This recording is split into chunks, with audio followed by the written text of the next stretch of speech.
Hi guys, tungkol po ito sa S-Max. Kung matatandaan nyo, may inayos ako dito na pinalitan ko ng rubber bushing at pinalitan ko ng source coil kasi hindi nag-charge yung battery. Yung motor na yun, mahirap daw i-start sa umaga. Tapos minsan na-under naman siya. Minsan pag huminto siya tapos pinatay na, ayaw na yung umandar ulit. Dito sa Taiwan pala guys, hindi takot yung mga tao dito sa lindol. Dito sa Taiwan, kahit maglindol ng malakas, magkahilo-hilo ka dyan, may pasok pa rin. Pero pag bagyo, binalita pa lang, wala nang pasok. Minsan 3 days, ganun, 2 days. So ngayon kasama ko ito si Sister Rowena at si Barbie kasi i-home service namin yung motor. Medyo nag-enjoy talaga kami no kasi walang ulan tapos nag-raincoat kami kasi baka biglang bubugso yung malakas na ulan. Basta ang sarap gumala ng ganitong panahon yung hindi winter kasi pag winter dito sobrang lamig naman. Nakarating na nga kami agad dito kina kuya no. Hindi kami masyado nakapag-video kasi nahihiya kami kasi madaming tao. Basta ang paraan ng pag-troubleshoot rather. Ang una kong na-access sa motor ay ang kanyang radiator. Binuksan ko yun at in-start ko yung motor, hindi naman bumulwak. Maaari kasing lost compression yung motor kung ganun. Gawin lang ito ha, pag cold engine, yung hindi bukas yung thermostat. Sunod, tinanggal ko yung kanyang injector, tapos in-start ko siya. Meron namang pumasit-sit na gas. Pero dapat talaga, meron tayong sukatan ng pressure galing dun sa fuel pump. Pero wala tayo nun, kaya makiramdam. Sunod, tinanggal ko yung spark plug at nag-check ako ng spark dun. Meron namang spark. Tapos yung daliri ko, tinakip ko dun sa butas sa pinagkunan ng spark plug at in-start ko. Napakalakas talaga ng compression. Ay, teka nga pala, dun pala sa spark plug pagtanggal ko. Tiningnan ko yung spark plug, optimal naman yung reading niya. Malalaman kasi natin pag loss compression din yung motor kasi itim yung spark plug niya. Tapos tiningnan ko rin yung breather, wala mang kalangis-langis. Ibig sabihin, healthy yung makina. Pagkatapos malubat ng 2 battery, tsaka siya nag-start. Nag-check ako ng charging system ng motor na to. Yung AC output galing sa stator hanggang sa DC papunta sa battery. At yung idle niya, stable naman talaga. Basta pag umandar talaga yung motor, maganda yung under niya. Wala kang makikitang sira. Pinapatay ko, tapos pinapaandar ko ulit. Mabilis naman na siya umandar. Yun lang talaga, yung reklamo ni kuya. May time talaga na ayaw talaga umandar nung motor. Mawiwik na lang yung battery. Dinala na to sa shop kasi hiningan siya ng 2.5 ata. Sabi ko wag ipagalaw yung motor kasi home service namin. Lumabas na nga kami kasama ang aking mga backup dancers kasi magtesting na kami dito sa labas, no? At nilabas na din ng may-ari yung motor para matesting nga. Pero alam ko sa sarili ko na hindi ko nasolusyonan yung problema, no? Medyo malungkot tayo dito. Pero wala hindi na namamatay ulit yung motor kaya pinaulit-ulit kong ipatesting ni na Barbie at matagal-tagal yun, paikot-ikot silang dalawa. Dire padto sa camera. May sounds Tapos si Barbie din, may sounds din yan. Napagdesisyon na namin na umuwi na lang at nagdasal na lang ako na hindi na ulit mamamatay yung motor. Medyo maulan na sa pag-uwi namin pero enjoy kami.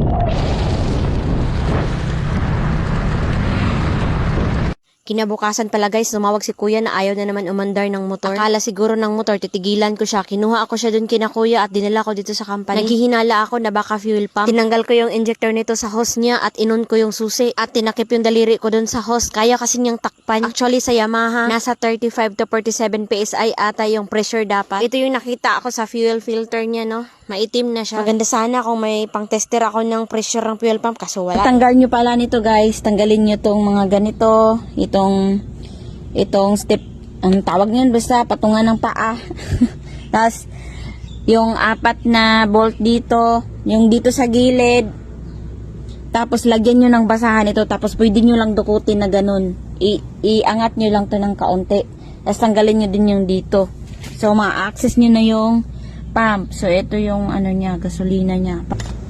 Ayoko na pagbilin. Ayoko talaga na makabili yung may-ari ng pump. Oo, ayoko na bumili siya ng pump kasi 2.5 yun. Tapos hindi ako sure na ito ba talaga yung tama. Kasi maki lang ako. Makiramdam lang yung troubleshoot. Wala kasi tayong mga insaktong gamit pang tester Sana ito lang.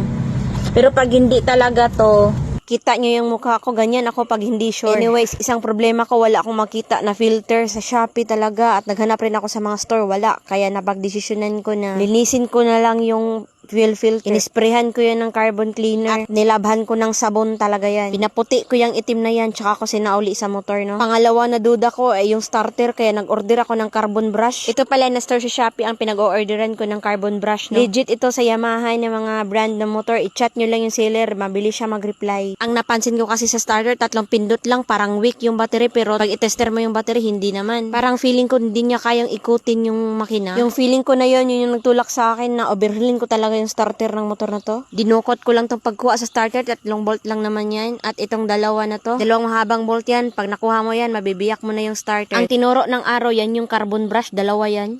Palatandaan tayo ha. Itong line na to. Itong line ay ito, tapos may line ito.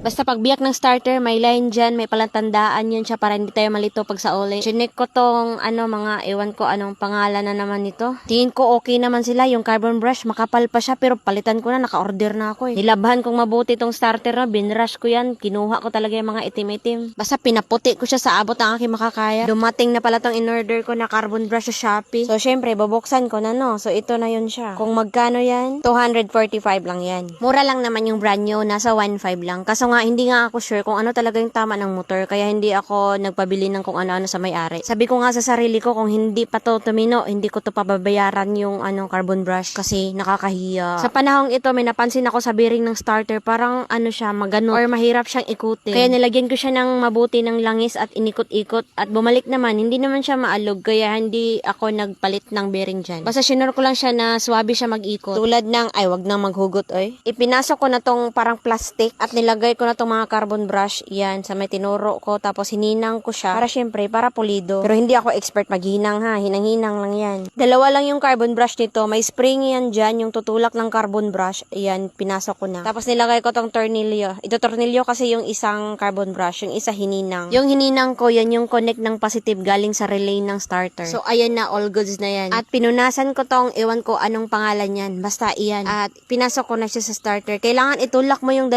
carbon brush para mapasok mo pala yan. Dahan-dahan lang sa pagtulak, baka kasi mapingot yung carbon brush. Medyo madali lang naman mag-overhaul ng starter. Pero alam nyo guys, kung sure ako na ito yung tama, pinagbili ko na yung may-ari ng brand new. Pero hindi. Ayan na, nanggigil na ako bago ko siya napasok. Pero ano't ano pa man, ay napasok ko rin yan. Medyo na-excite nga ako sa pag-testing nitong starter, no? Idikit sa positive na terminal ng bateriyang, iwan ko anong tawag dyan, basta yan. Tapos kumuha ka ng mahabang screwdriver.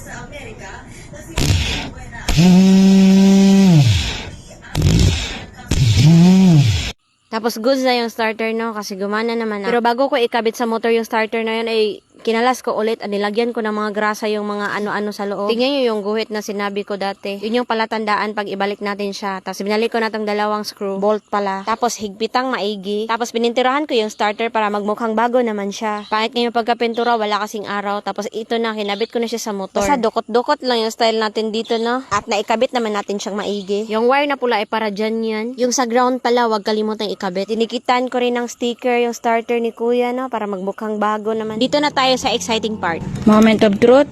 Mag-testing tayo. So, on. Oh, 1 click. 1 click!